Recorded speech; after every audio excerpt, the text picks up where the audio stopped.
Beans, magical fruit. The more you eat, the more you... This is some of the worst unscientific gut health information that I've seen put out on the internet in a while. Roll the titles. For the record, I'm done trying to make y'all comfortable. For the record, you ain't trying to grow, then it's done for you.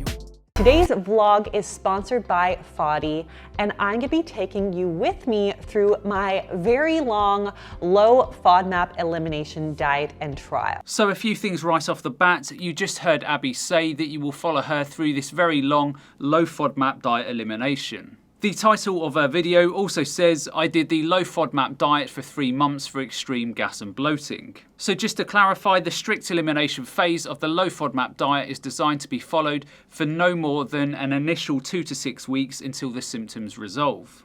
At that stage, gentle reintroductions are encouraged by your dietitian, doctor or nutritionist to learn your level of tolerance. And these guidelines are from Monash University, who are the university that initially developed the low FODMAP diet. Now, I will go in depth in this video over why following a low FODMAP diet over the guidelines of 2 to 6 weeks can be so problematic for the gut and make things considerably worse for some people. But quickly, I just want to start for anyone who has only partially watched Abbey's video or they've only seen the title of her video, then you need to understand that you should absolutely not be following the low FODMAP diet over the longer term. I have not seen the entirety of this video yet, and I can only imagine that Abbey followed the low FODMAP diet for 2 to 6 weeks initially, and the rest of the time over the 3 months was reintroduction of foods, and I'm hoping that she clarifies this in the video. So let's see. But first, let me tell you about my sponsor, FODMAP Foods. So FODMAP was a game changer for me in this process.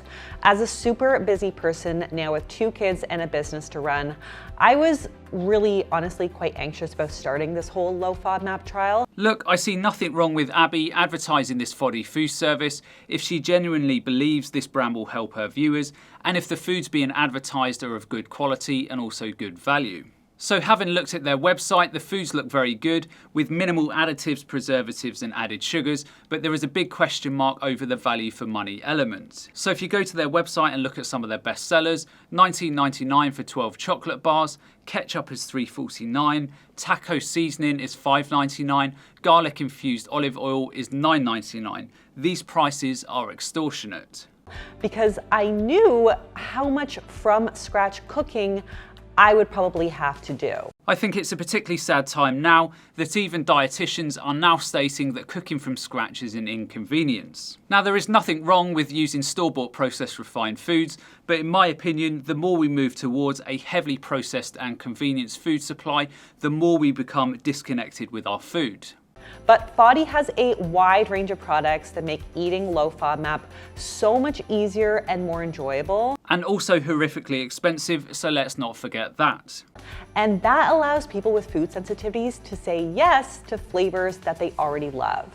So they have salsa, sauces, dressings, spice seasoning mixes, and oils, all of which are certified low FODMAP by the Monash Institute. Core, she is really going for the big sale. Cha-ching. Also, you can pause my screen to read my disclaimer, but I do want to flag that I do not, I repeat, do not recommend that everybody eat a low FODMAP diet without speaking to your doctor and dietitian.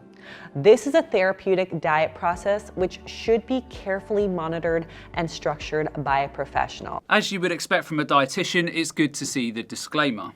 So I want to start by very quickly explaining what the heck a low FODMAP elimination trial is and why you shouldn't all race out to start this as a weight loss fad. Correct, and I would also go as far to say that many people with IBS related symptoms should not go on a low FODMAP diet for many of the reasons that I will discuss in this video. So FODMAP stands for fermentable oligomonosaccharides and polyols.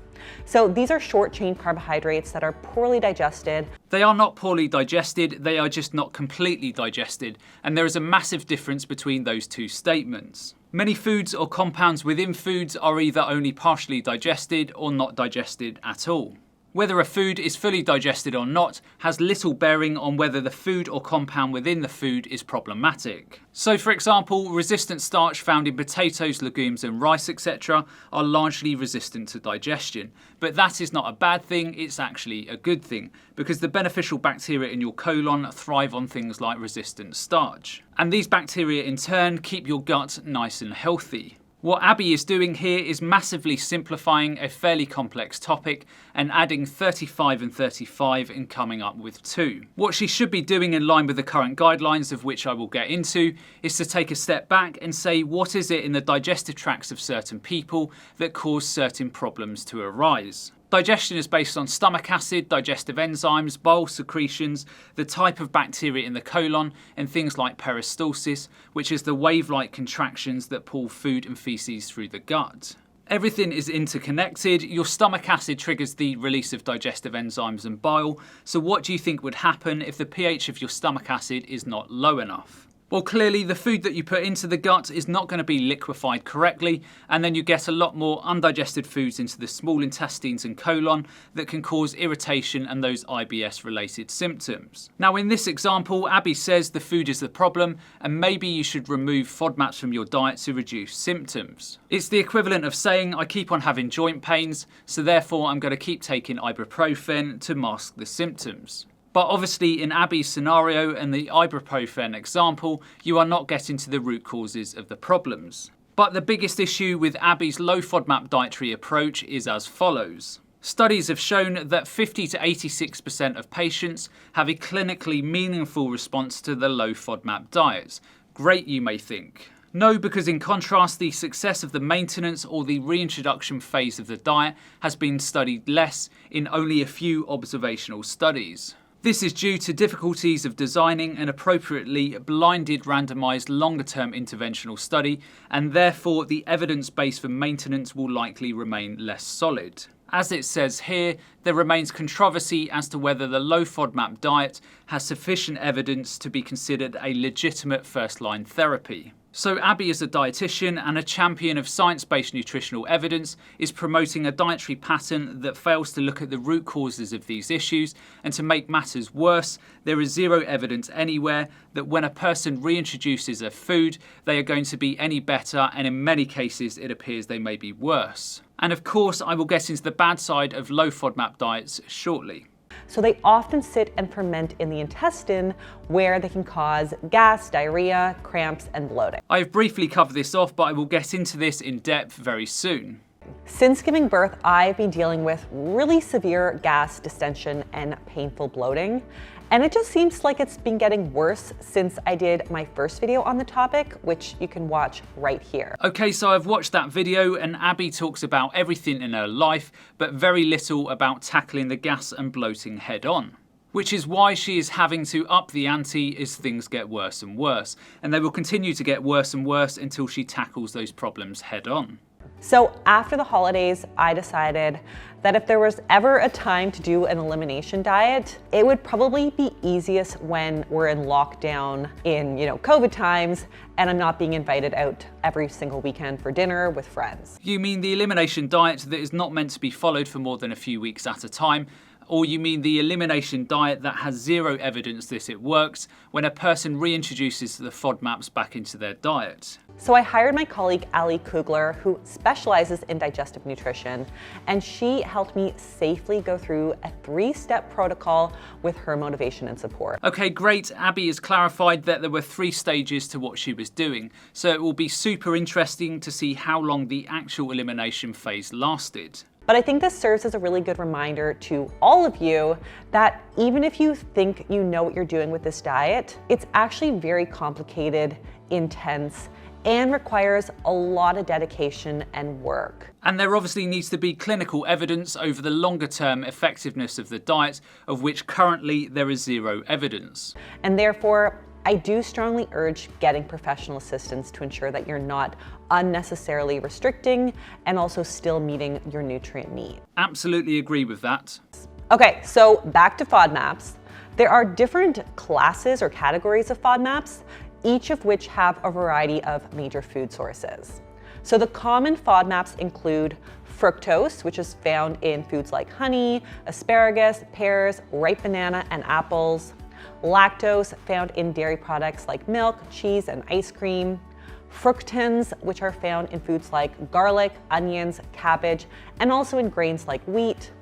Galacto-oligosaccharides, aka galactans, which are found in legumes and soy products.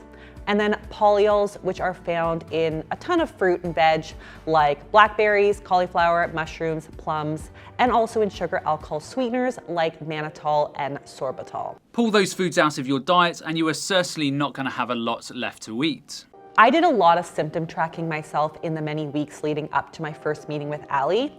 So I had already kind of narrowed down the most likely culprits to be vegetables, beans, and possibly some fruit. So Abbey identified certain foods that were causing issues, so beans, fruits, and also vegetables. They sound more like food groups to me rather than specific trigger foods, and that's the issue with many people using low FODMAP diets. It is notoriously difficult to pinpoint the offending foods because often so many foods are causing the issues. So because I just knew I honestly did not have the bandwidth to take on more than I needed to, and also I didn't want any extreme restriction to trigger me in any way based on my history with orthorexia, I opted to do a modified low FODMAP elimination, what I kind of call low FODMAP light. I don't want to do this type of elimination diet because I know from the science that it doesn't work. Therefore, I'm going to do the path of least resistance and I'm going to call it the low FODMAP light. So in other words, for me, I decided that I wasn't going to fuss too much about having some wheat or dairy in my diet, and I was going to focus on what I was more confident was causing the issues. So the foods of wheat and dairy, which are some of the most problematic foods in the diet for people with food intolerances, she went, nah, I'm just going to ignore that because it's too much of an inconvenience to not eat those foods. Honestly, I'm running on like 4 hours of nightly sleep trying to work with 2 kids during legit pandemic. It would probably have been a slippery slope for me and my mental health if I had to give up ice cream and regular pasta in addition to some of my go-to staple vegetables. Oh no, not the ice cream.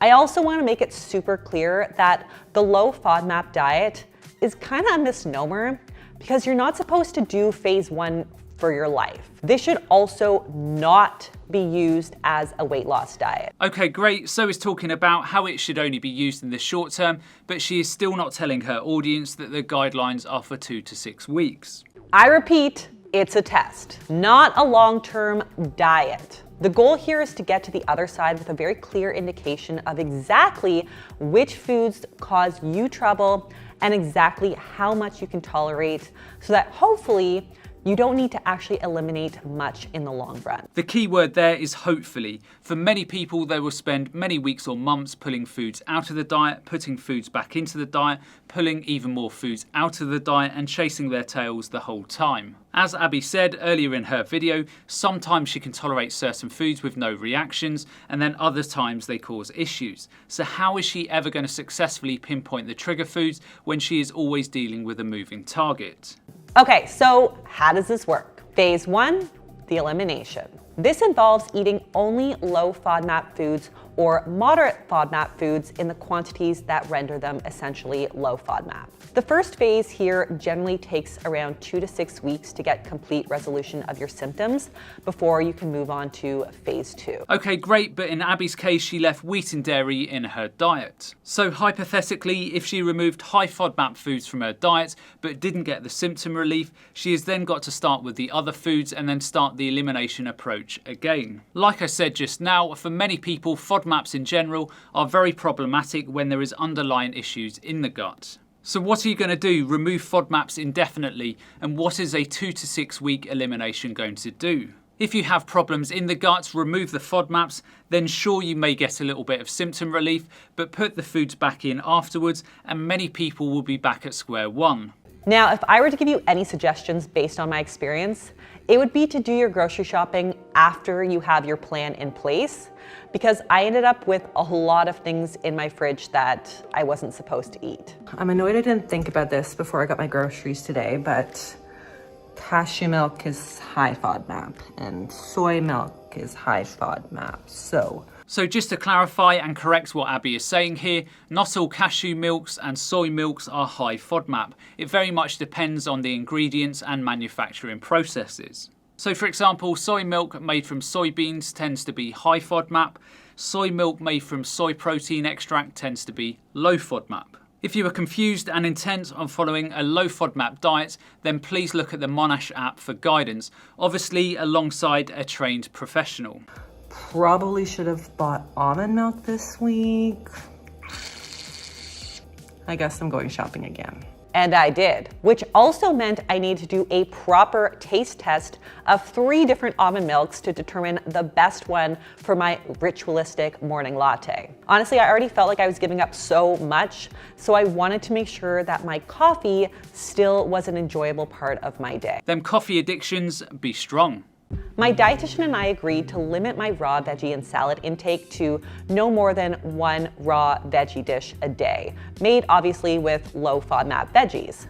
So I would be eating basically most of my vegetables cooked. This makes sense if you are having gastrointestinal issues, as cooking will help break down some of the fibres and compounds within the foods that can be slightly more problematic. But again, the foods here are not the issue. The issue in a lot of people will be underlying digestive issues, and we will get to these shortly. I also had to eliminate legumes, which are a huge staple in my diet. So that did mean relying on more animal protein during these weeks, which I just kind of had to be okay with. You mean let's increase the foods that are known to cause disease and inflammation in the body. Okay, good job. Extra firm tofu is low FODMAP, so I did eat a lot of that, but basically most other plant-based sources of protein are not. Okay, just to repeat that, lots more animal products in the diet, good. Much less plants in the diet, good. But trying to isolate the root causes of these issues, nah, we don't need to look at those. So I definitely would imagine that this phase of the diet would be extra challenging for some of my plant-based friends. I also relied a lot on my FODMAP products for adding flavor without having to make everything from scratch. 2 to 6 weeks of those prices and most of your viewers will be bankrupt. So many prepared sauces and dips and seasonings contain onions and garlic and other FODMAPs. I mean, like everything has onion and garlic in it. So it was a huge relief to be able to have some ready-made options and snacks that I could just rely on to get me through this first elimination phase. There goes that sales pitch again. I also knew that I couldn't go months without ordering some takeout in, so I found basically the lowest possible FODMAP options during those weeks, and I gave myself the flexibility and the grace to do just that. In some cases, it would mean going for some of the less healthy takeout options, but honestly, it really did not matter at all to me, as I totally just needed some relief from the monotony of roasted low FODMAP veg. But alas, I survived, and for the most part, I tried to make meals that were both satiating and satisfying so that I didn't feel deprived. Here are some of the things that I ate.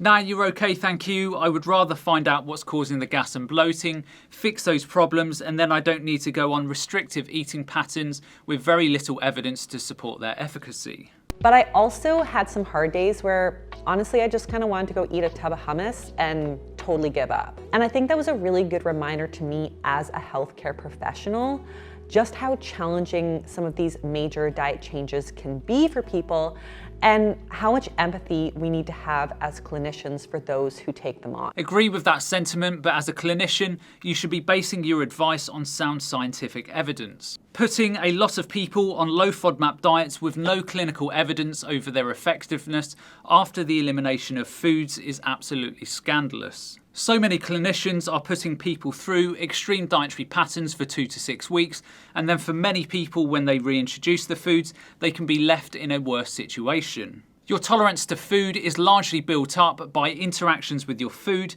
your immune system, and the microbes within your gut. I see it all too often. People eliminate more and more foods from their diet to control symptoms. They may get some level of symptom relief, but the body will start responding negatively to more and more foods, and the person will ultimately have to eliminate more and more foods from their diet. So many people go into low FODMAP elimination diets to resolve issues, ultimately to be trapped in a perpetual cycle of gut issues. So I'm having a bit of a rough day today. I don't know what it is, if it's just, I was up really early this morning and I didn't sleep well, and, I just feel so exhausted and overwhelmed trying to do. What's with the sad music? Honestly, it's like all I do is cook vegetables and I don't know, I just feel like I'm worried that I'm gonna have to do this for the rest of my life or choose between being comfortable and being overwhelmed. All the time you go on restrictive diets to control symptoms, you will have a very good chance of having these issues over the longer term. Yeah, I have so much empathy for anyone who's dealing with digestive issues and attempting to balance motherhood or parenthood and work and this very restrictive elimination phase. It's rough. So I'm literally counting down the hours until my next appointment with my dietitian so that I can hopefully get to the bottom of what I can ease up on a little bit. Or you could identify what is causing your issues specifically using diagnostics from gastrointestinal experts, not play a guessing game with your dietitian, and then fix the issues at a root cause, and then not have to go on crazy restrictive diets. Next is phase 2, the reintroduction. So this phase can take a while, usually 2 to 3 months or so. And again, I did a bit of an abbreviated version because I can't spend 6 months of my already overflowing life thinking about every single food I pop in my mouth. This is going to be interesting. But essentially, Ali had me introduce a few different foods from each FODMAP category and introduce them over 3 days in gradually increasing serving sizes. This way we could catch when symptoms started to kind of flare up so that we would know exactly which foods and how much were an issue for me. This does not work for many people because, as Abby even said herself, sometimes she reacts to foods and sometimes she is absolutely fine. Now, I have to say, it was a huge relief to be able to have a little bit more flexibility in my diet. Adding in small quantities of the foods that I hadn't had in a while felt so glorious and truly freeing. Like pear, for example, is kind of in season right now, and it was so nice to have a little bit with my breakfast. And cabbage, I missed cabbage. So yeah, the reintroduction phase was strangely fun.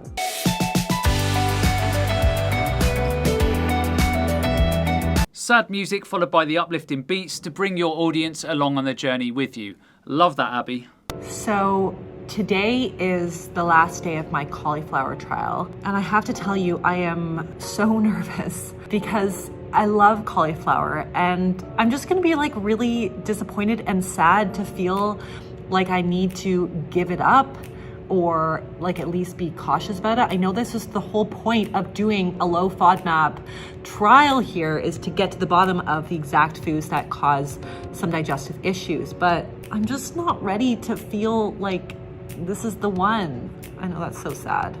It could be worse. It could be ice cream. Oh no, not the ice cream, the good old dairy staple that many people can't eat anyway due to lactose intolerance. It could be chocolate. It could be coffee. It could be honey. What a weird thing I just did. Who sniffs? Who opens up a container of cauliflower and gives her a good whiff? My thoughts exactly. So I was feeling pretty good having the cauliflower all on its own, but then as the day went on and I had some other vegetables and some other, foods that maybe had some small trace amounts of FODMAPs in it, and basically what ended up happening was some FODMAP stacking.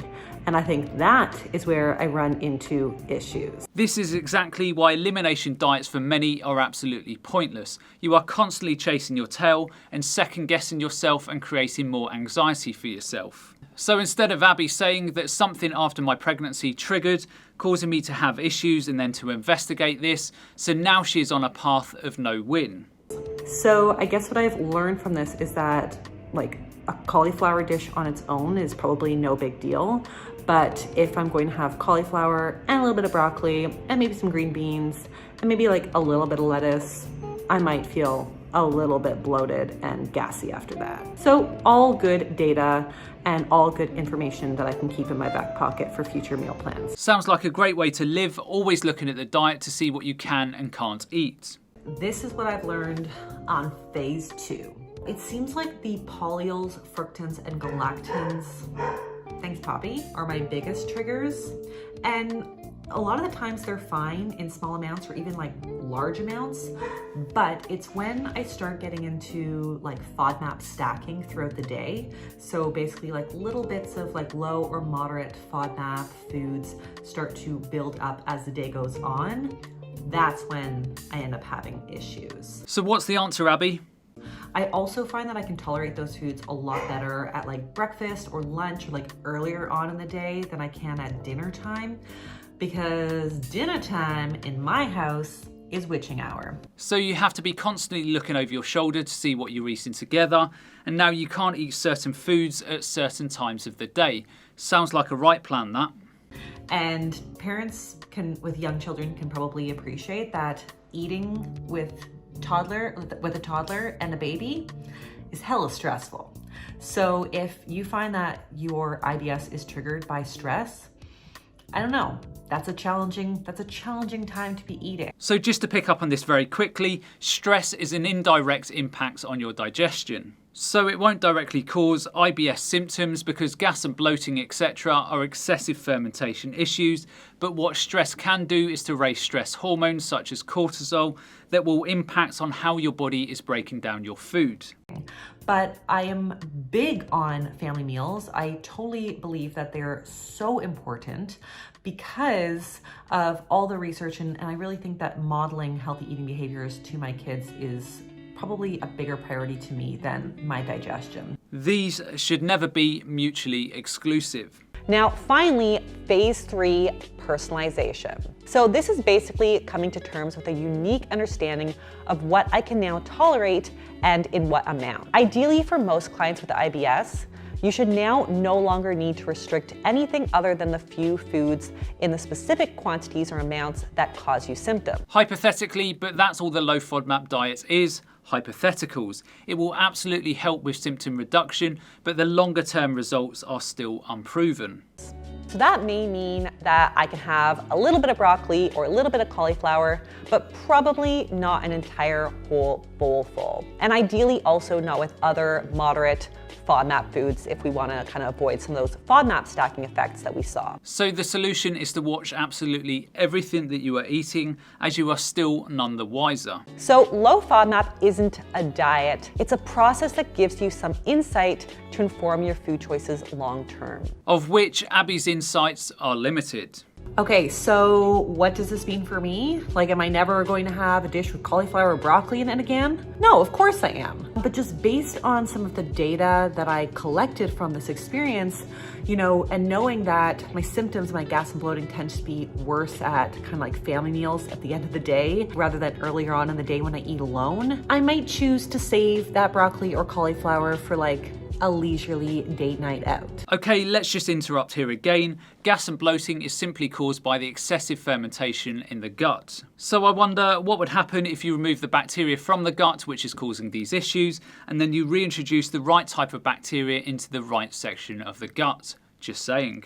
I'm sure it's no surprise for anyone to know that your microbiome is made up from anywhere from 600 to 1,000 different species of bacteria, and different bacteria ferment at different rates. So shock horror, if you have gas and bloating, would it not be sensible to rule out gut infections such as SIBO that can cause gas and bloating issues? And if it's not that, well then maybe just do a quick cheap microbiome test to see what the prevalent strains of bacteria are in your gut. If you have a prevalence of bacteria with a greater fermentation potential, how about removing these with antibiotics under the guidance of your doctor or using natural antimicrobials, and then recolonize the gut with more of the right type of bacteria so that when you eat, you don't need to fart every 2 seconds or so. Simple, isn't it? Bacteria cause gas and bloating. Remove the bacteria causing the gas and bloating, and you no longer have, well, the gas and bloating. That is if I ever get to leave the house without my children ever again. But I also might choose to like keep tabs on some of the smaller FODMAP sources that I eat throughout the day, just based on my experience that I had with FODMAP stacking. So basically watching everything that you're eating for the rest of your life because you have no idea over your triggers. And if I want to just kind of forget about all those learnings and data and say, F it, give me a whole dish of roasted cauliflower, then I might just have to sleep in the guest room that night. I don't know. But as for like the chickpeas and beans and things like that, that one is the hardest for me to come to terms with, just because I worked so hard to transition my diet to more of like a flexitarian style diet for environmental reasons. So the solution is to never eat beans and lentils again and watch absolutely everything you eat. But Ali did give me a really good tip. She said if I rinse beans really, really well, then I, of course, cook them, then I cool them, and then I rinse them again, that can help to remove some of the problematic oligosaccharides that give them their magical fruit status. So now we have to avoid lots of different types of foods, not combine certain foods and only eat certain foods at certain times of the day. And then we have to cook foods, cool them down, turn around and touch your nose before you can then eat them. This is complete and utter madness. So let me break things down for anyone who's having the same challenges as Abby, who doesn't want to chase their tails for the next 15 years, trying to manipulate their diet to control their symptoms. If you have gas and bloating, there are a few areas that you should look into with your doctor and healthcare practitioner. So if we start at the top of the gut, get assessed to see if your stomach acid is okay, whether you have pancreatic enzyme insufficiency, or whether you have something like bile acid malabsorption. These types of issues will trigger things like acid reflux, pain under the right rib cage, pain under the left rib cage, as well as gas and bloating. If you and your healthcare practitioner are confident that your issues are not coming from the top of the gut, then simply start working down. And once you have ruled these out, you will next want to rule out infections in the gut. So do you have small intestinal bacterial overgrowth, a C. difficile infection, a H. pylori infection, parasite problems, or anything in between? Depending on the scientific literature, it is estimated that anywhere from 52 to 84% of people with IBS have SIBO infections that is driving their problems.